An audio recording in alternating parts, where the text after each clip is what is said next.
What's going on, friends and family? My name is Skylent, and today we're going to take a look at some of the best, absolute best games out there that just happen to be really, really cheap, and they happen to be a little bit spooky. Some of them range from incredibly depressing and dark and deprived, and some of them are almost kind of cute, really more just like jump scary in a way, and absolutely, definitely inspired by the Five Nights at Freddy's series. It's just a really low budget, very singularly focused game of just spooking you. It's just a spooky game that's just cheap and it's easy to jump into. Everyone loves it, right? But I've got a bunch of different games for you guys to actually try out that are all about $5 or much less, actually. So you know I'm a big fan of free games and cheap games. So if you guys want to see more stuff like that, stay subscribed. And I just want to say happy Halloween, happy spooky month, friends and family, and keep the hype alive. Looking forward to way more top 5s and 10s and yeah, cheap horror games. That's what you're here for. Let's do it.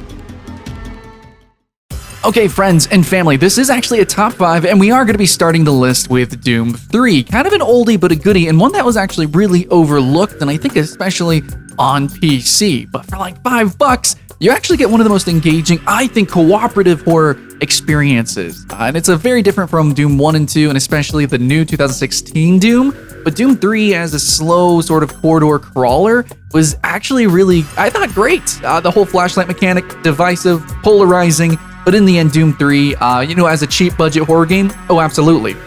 Yeah, but keep in mind, even though this is a top 5, I actually have a ton of games in the description below that I've played that I totally recommend. You need to check them out. Please and thank you. Some range from very, very old and some are very, very new, and it's just such a wide swath of genres. But, I think it's a really good selection. But anyways, I thought Doom 3 was a really good example for, some older games. But the rest on the list are actually going to be a little bit newer.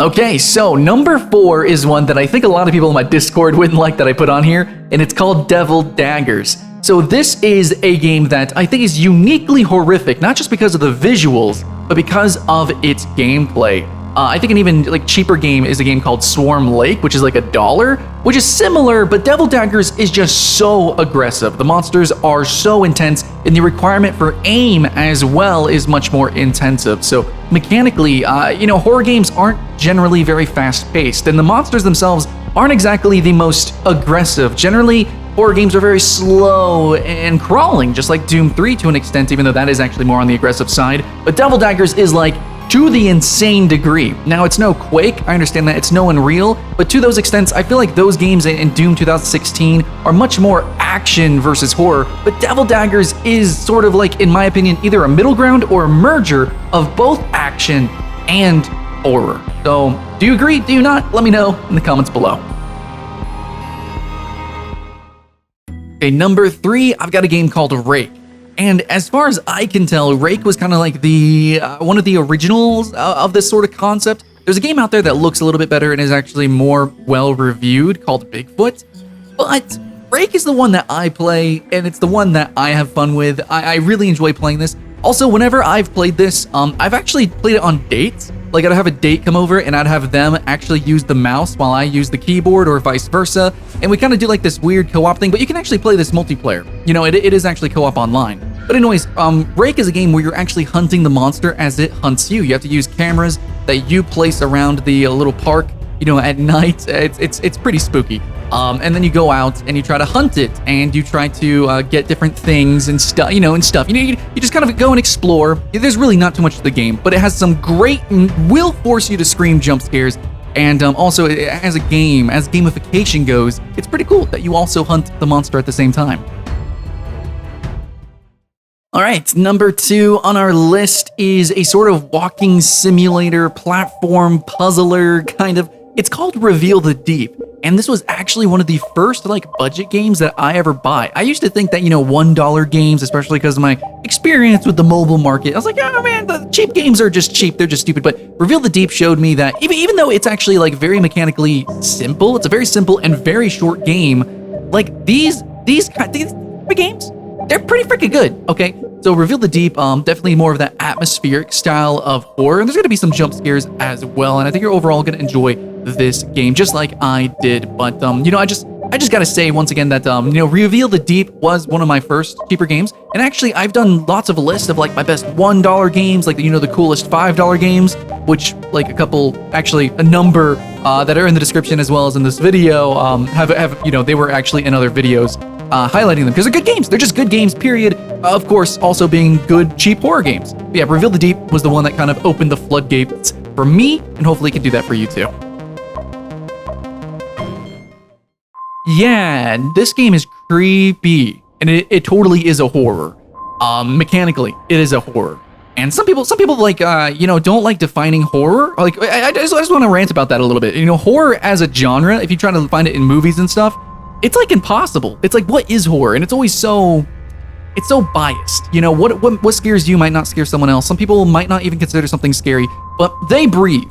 You know, being underwater, being limited by time, as in, you know, just like, you know, Sonic underwater levels or something like that. You have to breathe. You need to go collect air and bubbles. And, you know, the fact that the game is very ambiguous with its art. It's very creepy. Modern games totally miss and avoid that edge, that bite that, you know, I really love. So anyways, They Breathe totally nails what it was trying to do, which is be creepy and to an extent have that element of horror that, you know, leans on a little creep factor. And I think you guys are going to enjoy it. It's short. It's really short but sweet, and overall really defines, I think, a cheap horror game. Now, of course, this list was very much inspired by Five Nights at Freddy's. But, you know, if you actually look in the description, I got a ton of other games that I definitely want to recommend. And if I can just kind of blitz through them, that'd be really great. We actually have Thief, which is oldie, but it's a very old game, but it's like the stealth game. And a lot of people don't realize that it's not just a medieval sort of stealth game. And even then, at that point, it's kind of horrific in ways. No, there's zombies. There's things that happen. Immediately getting into it, the Thief universe is actually much more expansive than just beating people over the head, you know, with I don't know, like a mace. Yeah, it gets pretty crazy. Then also there's the old Postal, super cool. You got Emily Wants to Play, obviously. Blood and Bacon, a lot of people are actually playing that for Halloween. Also put that in my list for cheap, like $1 games. Betrayer was kind of interesting as well. One of those that kind of like horror action adventure, I don't know. And then, man, Dark Sector is kind of a weird one.